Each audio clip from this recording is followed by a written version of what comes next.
for everyone else. But I can't explain how it is when you experience something that is far beyond what opinion is, be it popular opinion from friends or even family members. But like I said, even though growing up religious, meaning growing up in the church and having an expectation of you, but then coming to an age where what I say I believe, I had to understand what that meant, and what I like to call is put some meat on it. And so I just encourage those who are questioning to find your scripture, pull it out, because for me, my experience was with the death of my sister. I was 19 years old, and it was sudden. It was a car accident, and I had just decided to live a committed life to God. Even though I grew up, someone sat down and spoke scripture to me and taught me scripture and answered a lot of questions that I have been wondering, even though I grew up in church,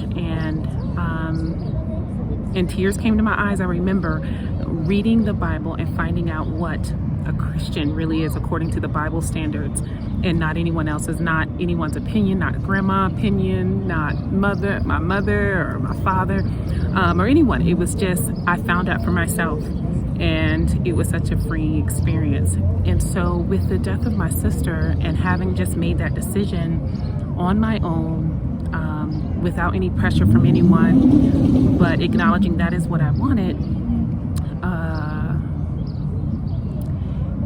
it was like a blow. And I knew that some people began to question God, or began to denounce basically the faith they have come to know when something like that hits. And so in my way of thinking, I was just like, okay, God, give me a scripture, give me something. I'm not going to just turn my back on you after you've exposed yourself to me and I've experienced you, but I don't understand this. And I was led to Romans 8:28, where it says, God works together for the good of those who love him, who's called according to his purpose. And so I dissected that, and I'm like, okay, I know I love you, because there's things that I gave up to prove that I love you, that you said to do.